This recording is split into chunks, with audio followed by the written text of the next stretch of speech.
This is the fourth version of my Hexapod robot. My YouTube channel, LotBot Robotics, has videos of the earlier versions. What you are seeing is a system test of the leg movements in my development environment. And I am using this mainly to get your attention while I discuss the enhancements I've made. I'm going to remove the sound now of the servos from the video to eliminate the noise.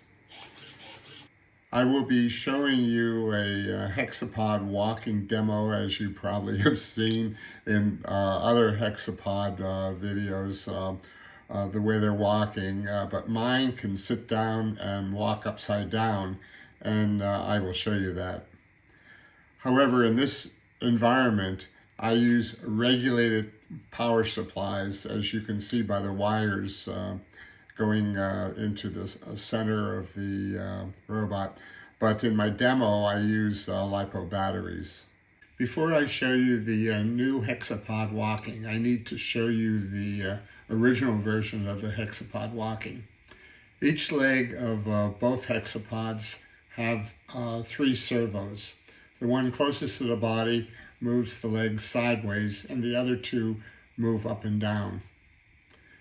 In the original Hexapod, walking used the middle servo to raise the leg, and as it was raised, the leg would move out. There was no coordination between the outer 2 servos in raising the leg.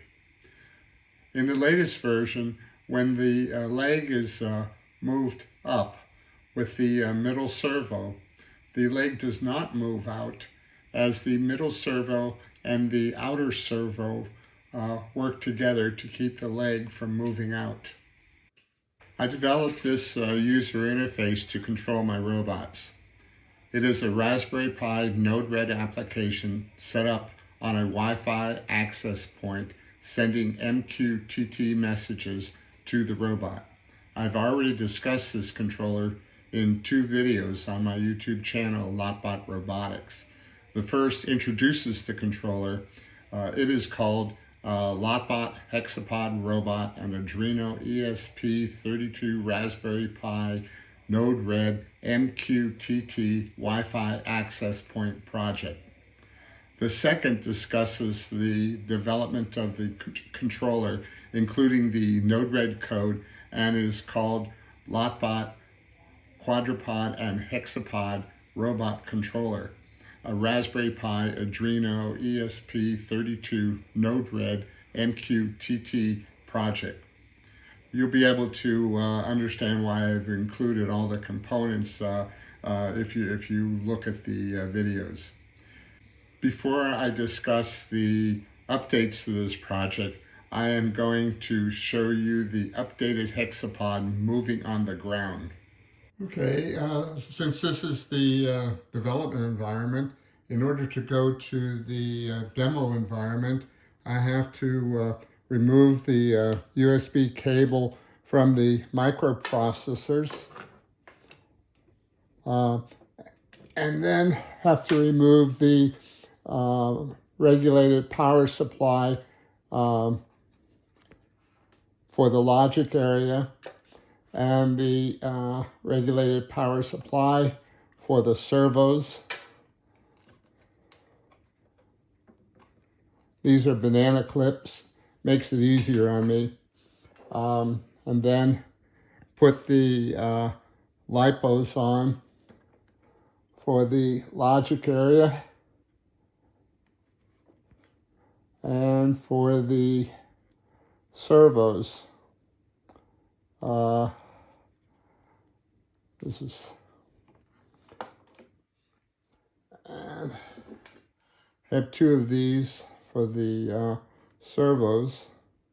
These are 2400 milliamps. They're 7.4 volt. That's a 7.4 volt also, 300 milliamps. And once I get this done, the only thing I have to do is to screw the top on, because I let the robot walk upside down, if it walks upside down, these batteries are going to fall. So what I'll do is I'll finish putting the battery in and screw the top on, and we'll continue from there.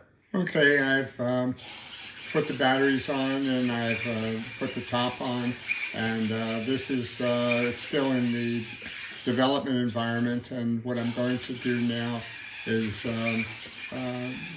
turn it off and move it over to the floor so I can show it. Of course, I have to also turn on the controller, and there is a little bit of communications for it to boot up, which we'll be talking about after I show you the demo.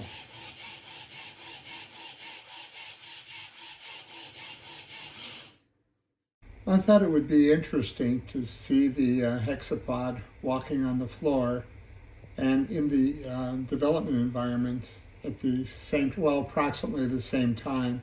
I couldn't sync the films exactly. Unfortunately, I filmed the floor version from the front and the development version from the rear, so the leg movements are actually reversed. But it is interesting to see the difference between the body being rigid in the development environment and the legs supported by the ground in the floor version. I am having the Hexapod walking forward to show you how I am using the Adafruit BNO055 orientation sensor. My main microprocessor is the STM32F401. I also use the F411. The STM32F4 is getting orientation data from the BNO055 via an I2C bus. And when the Hexapod is turned on its sort of side from its walking position to a little over 90 degrees, the logic inverts the required servo to invert the Hexapod's walking. It's still walking forward, so by physically causing it to invert makes me have to turn it around so you will see it moving towards the camera. I am doing this often as I am limited in the area that I'm filming in. One of my videos named examples of a BNO055 9-axis sensor with Arduino self-level platform EEPROM SD and STM32F4 black pill gives more information about the BNO055 sensor. The first part of this video is a demo of an earlier version of my Hexapod, similar to the demo you just saw. But the next part of the video provides additional information, as well as identifies a very good free class. Actually, it's a course of classes about the BNO055 sensor. Okay, I have the Hexapod back in my development environment. And one thing I mentioned in one of my earlier videos is that the gold and brass colors, this is all 3D printed. I printed all this and designed it for my Hexapod. Now, I mentioned that I have two 2400 milliamp LiPos in there, and if I turn one of these off, it's going to turn the power from that LiPo off, and you'll see that the LiPo that controlled these three legs stops, and if I turn off the other one, it's going to turn off the other power, which will turn those three off. Okay, or they could be put back on.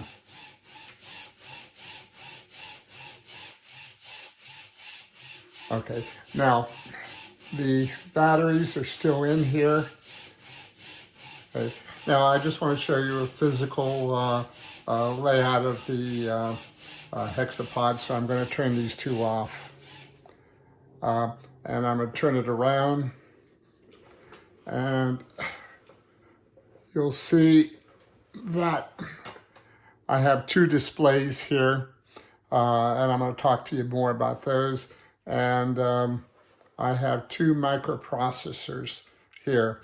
This is an STM32F4 and this is a Arduino. It's an MKR WiFi 1010. And I changed this Hexapod mainly for these two microprocessors. The reason is in the previous version, I had the Arduino Mega buried in the body of the Hexapod with its servo drivers. And if I wanted to modify the code, I had to take the whole thing apart. So what I did in this version is I made the Arduino MKR and the STM32F4 available to the outside by using a couple cables. That way I could hook them up to my PC and compile the programs and reload them and not have to redo the Hexapod itself. Okay, and this has a switch. The two switches that we turned off before were only for the servos, and this power switch here controls the power for the displays, for the BNO055, which is in the body, the multiplexer here for the displays, the STM32F4 and the Arduino MKR. So I'm just going to turn that off now. And I'm going to remove the LiPos and hook up the regulated power supply. And then I'm going to discuss what the changes, physical changes of the computers were. Okay, I've already talked to you about the servos and turning on the switches on the front for the power for those. And now I just want to turn on the switch that powers up the logical portion of the Hexapod. First, as I do that right over here, turn this switch on, and I want to concentrate on the Arduino MKR because it has a red, blue, green LED. And when the red comes on like that, it connected to the Wi-Fi access point on the controller. And then when the green light came on, it is communicating with the MQTT servo. And then I really didn't show you this very well. I'm going to turn it off and turn it on again and look at these displays. And what you'll see here is that once the Hexapod is communicating to the MQTT servo, it's setting up a 10-second display on the right display. And what that's doing is making sure that the two microprocessors are communicating and are in sync. And then the left display really doesn't have anything on it except just the name of the Hexapod. And the right display, let's see if I can get that okay. Yeah, what that's showing is that the sensor is active and it's in a positive state, which means that it's flat, it's on its upright position. Now, when I want the legs to move up, like they did in some of the demos, I can't do that if the sensor is active because it's always going to push the legs down. So I can inactivate the sensor. The plus sign says it's in this position, but if I did inactivate it and set it to negative, then the legs could go up. Also, notice that the micro SD is inactive. I can make the micro SD active. Now, I haven't said anything about the micro SD, but it's right over here. It's right over here. And what that does is I have the capability of capturing the commands that come over into a file, and I could play those back, or I could simply take the SD out and I can edit it on a computer and put the file together, just like you saw the demo of the legs and their different types of movement in my development environment. That is just a script that's on this micro SD.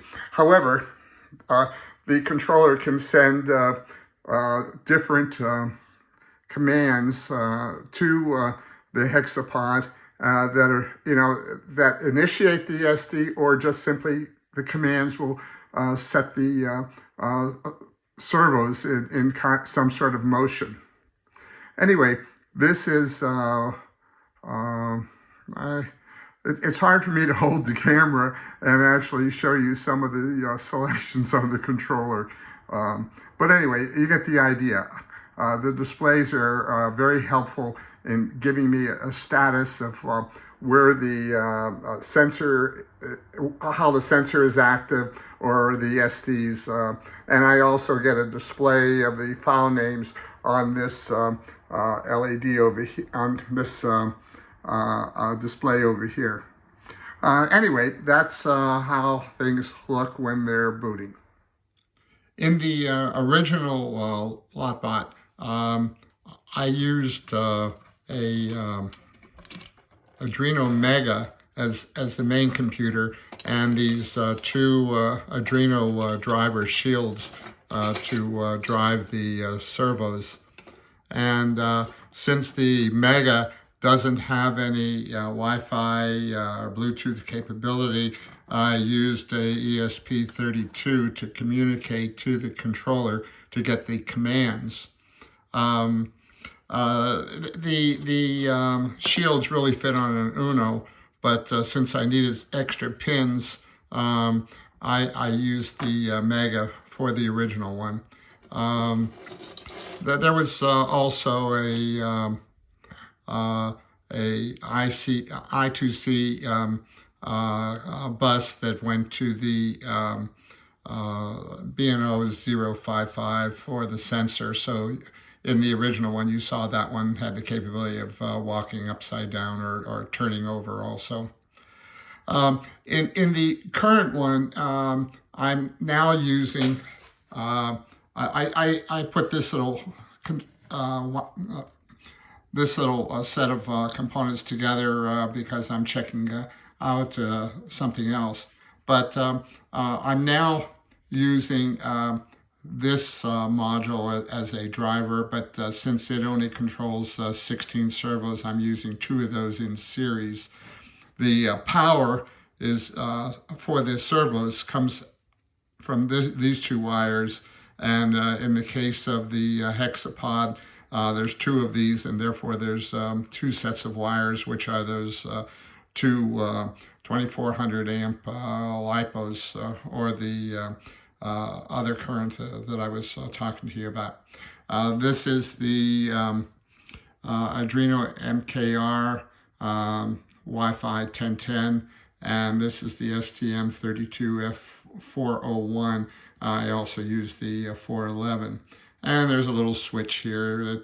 So this is almost the same wiring as that's in the Hexapod itself. This green and yellow are the I2C bus that connects the STM32 to the, well actually, the bus connects the driver over here as well as the Arduino over here. But there's also another pair of wires that go to the sensor, as well as another pair of wires off this I2C bus that goes to the multiplexer that has the 2 displays that you just saw. You need a multiplexer because the 2 displays have the same address, and you can't have 2 address devices on the same I2C bus. I'm sure somebody has a question as to why have these 2 powerful units on the Hexapod. For that matter, the ESP32 also is a powerful unit. The main reason is that I'm interested in seeing the types of code that I can write, and I just wanted to have as much power available as possible. And since I had these units, it makes it just gives me the capability of putting a bunch of code into seeing different things that I might want to play with. Anyway, those are the changes that I made. I went from the Arduino Mega to an STM32, and I basically went from an ESP 32 to a Arduino MKR. The MKR for the Wi-Fi, of course, where the ESP32 was the Wi-Fi. That is basically all I really have to tell you about the modifications that I made for my LotBot Hexapod. Thanks for watching.